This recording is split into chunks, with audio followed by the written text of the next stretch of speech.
ഒരു മനുഷ്യൻ തന്റെ ആയുസ് മുഴുവൻ അധ്വാനിച്ചുണ്ടാക്കുന്ന സമ്പാദ്യം മുഴുവൻ ഒരുമിച്ചുകൂട്ടി ഒരു മൺകൂട് പണിയാൻ ഇറങ്ങിത്തിരിക്കുമ്പോൾ അത് വെറുമൊരു കെട്ടിടം മാത്രമല്ല നിർമ്മിക്കുന്നത്. ചോരനീരാക്കി മാറ്റിയ വിയർപ്പുതുള്ളികൾ സിമന്റും മണലുമായി കൂട്ടിയിണക്കുമ്പോൾ ഉള്ളിൽ ഒരൊറ്റ ലക്ഷ്യം മാത്രമായിരിക്കും: സമാധാനത്തോടെ തലചായ്ക്കാൻ ഒരിടം. എന്നാൽ ഈ യാത്ര തുടങ്ങി പകുതിയാകുമ്പോൾ പലരുടെയും നെഞ്ചിടിപ്പ് കൂടും. കയ്യിലെ പണം തികയാതെ വരുമോ, പണി പാതിവഴിയിൽ മുടങ്ങിപ്പോകുമോ എന്ന ഭയം രാത്രികളിൽ ഉറക്കം കെടുത്തും. കല്ലിന്മേൽ കല്ലുവെച്ചുയർത്തിയ ചുവരുകൾ നോക്കി നെടുവീർപ്പിടുന്ന അവസ്ഥ എത്രത്തോളം ഭീകരമാണെന്ന് അത് അനുഭവിച്ചവർക്ക് മാത്രമേ അറിയൂ. പ്രതിസന്ധികൾ വന്നു മൂടുമ്പോൾ ഇനി എന്തു ചെയ്യണം എന്നറിയാതെ പകച്ചു നിൽക്കുന്നവർക്ക് ചരിത്രത്തിൽ ഒളിഞ്ഞിരിക്കുന്ന വിസ്മയകരമായ ചില സത്യങ്ങൾ വലിയൊരു ആശ്വാസമാകും. സ്വന്തമായി ഒരു വീട് സ്വപ്നം കാണുന്നവർക്കും അതിന്റെ നിർമ്മാണത്തിൽ ഏർപ്പെട്ടിരിക്കുന്നവർക്കും അത്ഭുതകരമായ ആത്മവിശ്വാസവും വഴിത്തിരിവും നൽകുന്ന രണ്ട് ചരിത്ര സംഭവങ്ങളിലേക്ക് നമുക്കൊന്ന് കണ്ണോടിക്കാം. നാം ഇന്ന് കാണുന്ന ലോകത്തെ ഏറ്റവും പവിത്രമായ ഒരു നിർമ്മിതിയുടെ പിന്നിലും ഇതുപോലൊരു കഠിനമായ അതിജീവനത്തിന്റെ കഥയുണ്ടായിരുന്നു എന്നതാണ് യാഥാർത്ഥ്യം. വിജനമായ മണൽപ്പരപ്പിൽ വെച്ച് നടന്ന ആ നിർമ്മാണം എന്താണെന്നറിയുമ്പോഴാണ് നമ്മുടെ പ്രതിസന്ധികൾ എത്ര ചെറുതാണെന്ന് ബോധ്യപ്പെടുക. മനുഷ്യവാസമില്ലാത്ത ചുട്ടുപഴുത്ത മണലാരണ്യമായ മക്കയുടെ മണ്ണിൽ വെച്ചാണ് ആ ചരിത്രം ജനിക്കുന്നത്. പ്രവാചകൻ ഇബ്രാഹിം നബിയും മകൻ ഇസ്മായിൽ നബിയും ചേർന്ന് അള്ളാഹുവിന്റെ കൽപ്പന പ്രകാരം ഭൂമിയിലെ ഏറ്റവും വലിയ പുണ്യഗേഹമായ വിശുദ്ധ കഅബാലയത്തിന്റെ നിർമ്മാണം ആരംഭിക്കുകയാണ്. കത്തുന്ന വെയിലും സഹിക്കാൻ കഴിയാത്ത ചൂടും വകവയ്ക്കാതെ ആവതില്ലാത്ത ശരീരവുമായി അവർ ഓരോ കല്ലുകളും ചുമന്നുകൊണ്ടുവന്ന് ആ ചുവരുകൾ പടുത്തുയർത്താൻ തുടങ്ങി. പണി പുരോഗമിക്കുന്തോറും ചുവരുകൾ ഉയരത്തിലേക്ക് പോയി. ഒടുവിൽ ഇബ്രാഹിം നബിക്ക് കയ്യെത്താത്ത വണ്ണം ഉയരം കൂടിയപ്പോൾ നിർമ്മാണം തടസ്സപ്പെടുന്ന ഒരവസ്ഥ വന്നു ചേർന്നു. എന്നാൽ അവിടെ അവർ പണി നിർത്തിവെച്ച് നിരാശരായില്ല. മകൻ ഇസ്മായിൽ നബി ഓടിച്ചെന്ന് വലിയൊരു കല്ല് കൊണ്ടുവന്ന് പിതാവിന് നൽകി. ആ കല്ലിന്മേൽ കയറിനിന്നുകൊണ്ടാണ് ഇബ്രാഹിം നബി കഅബയുടെ മുകൾ ഭാഗം പൂർത്തിയാക്കിയത്. നമ്മൾ ഇന്ന് മക്കയിൽ കാണുന്ന മഖാമു ഇബ്രാഹിം എന്ന പവിത്രമായ കല്ല് ഇതാണ്. ശാരീരിക ബുദ്ധിമുട്ടുകളും പ്രായത്തിന്റെ അസ്വസ്ഥതകളും മറന്ന് അള്ളാഹുവിന്റെ പ്രീതി മാത്രം ലക്ഷ്യം വെച്ച് അവർ ആ വലിയ ദൗത്യം വിജയകരമായി പൂർത്തിയാക്കി. പണി അവസാനിച്ചപ്പോൾ ആ പിതാവും മകനും ചേർന്ന് ലോകസ്രഷ്ടാവിന്റെ മുന്നിലേക്ക് ഇരു കൈകളും ഉയർത്തി നന്ദിയോടെയും പ്രതീക്ഷയോടെയും ഒരു പ്രാർത്ഥന നടത്തി. ആ മനോഹരമായ പ്രാർത്ഥന വിശുദ്ധ ഖുർആൻ നമ്മെ കൃത്യമായി പഠിപ്പിക്കുന്നുണ്ട്. തങ്ങൾ ചെയ്ത ആ വലിയ കർമ്മം അള്ളാഹു സ്വീകരിക്കണമെന്നും അത് വിജയകരമായി പൂർത്തിയാക്കാൻ സഹായിച്ചതിന് നന്ദിയർപ്പിച്ചുമാണ് അവർ പ്രാർത്ഥിച്ചത്. വിശുദ്ധ ഖുർആൻ ആ പ്രാർത്ഥനയെ രേഖപ്പെടുത്തിയത് ഇങ്ങനെയാണ്: റബ്ബനാ തഖബ്ബൽ മിന്നാ ഇന്നക അൻതസ് സമീഉൽ അലീം. ഞങ്ങളുടെ നാഥ, ഞങ്ങളിൽ നിന്ന് ഇത് നീ സ്വീകരിക്കണമേ, തീർച്ചയായും നീ എല്ലാം കേൾക്കുന്നവനും അറിയുന്നവനുമാകുന്നു എന്നായിരുന്നു അതിൻ്റെ അർത്ഥം. സ്വന്തമായി ഒരു വീടുപണി നടത്തുമ്പോൾ നമ്മൾ മാതൃകയാക്കേണ്ട ഏറ്റവും വലിയ ചരിത്രപാഠം ഇതാണ്. നിർമ്മാണം എത്ര വലുതോ ചെറുതോ ആകട്ടെ, അത് വിജയകരമായി പൂർത്തിയാവാൻ ദൈവത്തിന്റെ അനുഗ്രഹം അത്യാവശ്യമാണ്. ഇതുമായി ബന്ധപ്പെട്ട മറ്റൊരു മനോഹരമായ ചരിത്ര സംഭവം കൂടി ഇസ്ലാമിലുണ്ട്. അത് പ്രവാചകൻ സുലൈമാൻ നബിയുടേതാണ്. മനുഷ്യരെയും ജിന്നുകളെയും മൃഗങ്ങളെയും പക്ഷികളെയുമെല്ലാം ഭരിക്കാനുള്ള അതിശക്തമായ അധികാരം അള്ളാഹു അദ്ദേഹത്തിന് നൽകിയിരുന്നു. മഹത്തായ ബൈത്തുൽ മുഖദ്ദസ് പുനർനിർമ്മിക്കുക എന്നതായിരുന്നു സുലൈമാൻ നബിയുടെ ജീവിതത്തിലെ ഏറ്റവും വലിയ ലക്ഷ്യങ്ങളിലൊന്ന്. സാധാരണ മനുഷ്യർക്ക് ചെയ്യാൻ കഴിയാത്തത്ര വലിയ കല്ലുകളും തൂണുകളും ജിന്നുകളെക്കൊണ്ട് ചുമട്ടിയാണ് അദ്ദേഹം ആ പണി ആരംഭിച്ചത്. എന്നാൽ ആ വലിയ നിർമ്മിതി പൂർത്തിയാകുന്നതിന് തൊട്ടുമുമ്പ് സുലൈമാൻ നബിക്ക് തന്റെ മരണം അടുത്തു എന്ന ബോധ്യമുണ്ടായി. താൻ മരിച്ചുവെന്നറിഞ്ഞാൽ ജിന്നുകൾ പണി പാതിവഴിയിൽ ഉപേക്ഷിച്ച് ഓടിപ്പോകുമെന്നും ആ പുണ്യഗേഹത്തിന്റെ നിർമ്മാണം അപൂർണമായി തുടരുമെന്നും അദ്ദേഹം ഭയന്നു. മരണത്തിന്റെ നിഴൽ മുന്നിൽ കണ്ട ആ നിമിഷത്തിൽ സുലൈമാൻ നബി അള്ളാഹുവിനോട് ഒരു പ്രത്യേക പ്രാർത്ഥന നടത്തി. തന്റെ മരണം ജിന്നുകളിൽ നിന്ന് മറച്ചുവെക്കണമെന്നായിരുന്നു ആ യാചന. പ്രാർത്ഥന സ്വീകരിക്കപ്പെട്ടു. സുലൈമാൻ നബി തന്റെ കയ്യിലുള്ള വടിയിൽ ചാരിനിന്ന് പണി സസൂക്ഷ്മം നിരീക്ഷിച്ചുകൊണ്ടിരുന്നു. ആ നിൽപ്പിൽ തന്നെ അദ്ദേഹത്തിന്റെ ആത്മാവിനെ അള്ളാഹു പിൻവലിച്ചു.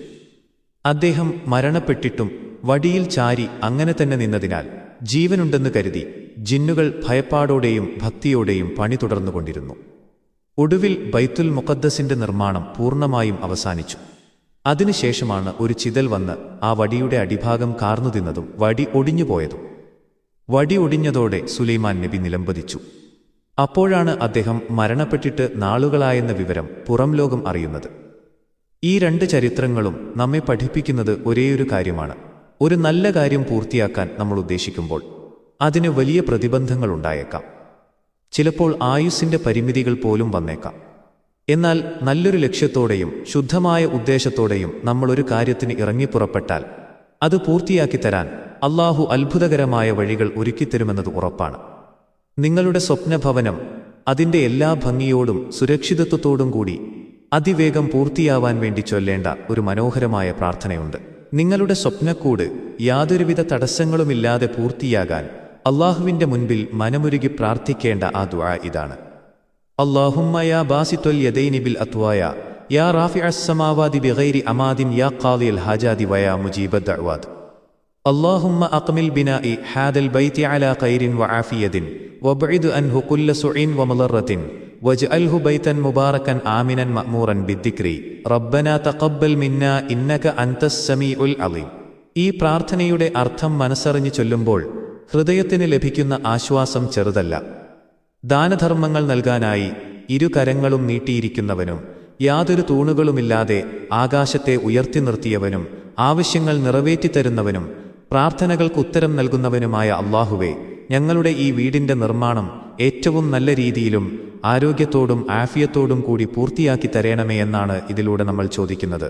ഇതിൽ നിന്നും എല്ലാവിധ തിന്മകളെയും ദോഷങ്ങളെയും നീ അകറ്റി നിർത്തേണമേ എന്നും ഈ വീടിനെ നിന്റെ സ്മരണ കൊണ്ടും ആരാധനകൾ കൊണ്ടും നിറഞ്ഞ അനുഗ്രഹീതവും ശാന്തവുമായ ഒരു ഭവനമാക്കി മാറ്റേണമേ എന്നും ഞങ്ങളുടെ നാഥ, ഞങ്ങളിൽ നിന്ന് ഇത് നീ സ്വീകരിക്കണമേ. തീർച്ചയായും നീ എല്ലാം കേൾക്കുന്നവനും അറിയുന്നവനുമാകുന്നു എന്നും പ്രാർത്ഥിക്കുമ്പോൾ അവിടെ എല്ലാ തടസ്സങ്ങളും നീങ്ങാൻ തുടങ്ങും. ഈ പ്രാർത്ഥന വെറുമൊരു വാക്കല്ല, മറിച്ച് നിങ്ങളുടെ ഹൃദയത്തിൽ നിന്നുള്ള പൂർണ്ണമായ സമർപ്പണമാണ്. ഇതോടൊപ്പം പ്രവാചകൻ മുഹമ്മദ് നബി പഠിപ്പിച്ചു തന്ന ചെറിയൊരു ദുആ കൂടി എപ്പോഴും നമ്മുടെ നാവിൻ തുമ്പിൽ ഉണ്ടാകുന്നത് വലിയ അനുഗ്രഹമാണ്. കടബാധ്യതകളിൽ നിന്നും മാനസികമായ വിഷമങ്ങളിൽ നിന്നും രക്ഷ നേടാൻ നബി തിരുമേനി കൃത്യമായി പഠിപ്പിച്ചു തന്ന പ്രാർത്ഥനയാണത്. അല്ലാഹുമ്മ ഇന്നി അഊദു ബിക മിനൽ ഹമ്മി വൽ ഹസനി വഅഊദു ബിക മിനൽ അജ്സി വൽ കസലി വഅഊദു ബിക മിനൽ ജൂബിനി വൽ ബുഖ്ലി വഅഊദു ബിക മിൻ ഗലബത്തിദ് ദൈനി വഖഹ്റിർ റിജാൽ എന്നതാണത്. ഇതിൻ്റെ അർത്ഥം നമ്മൾ ചിന്തിക്കേണ്ടതുണ്ട്.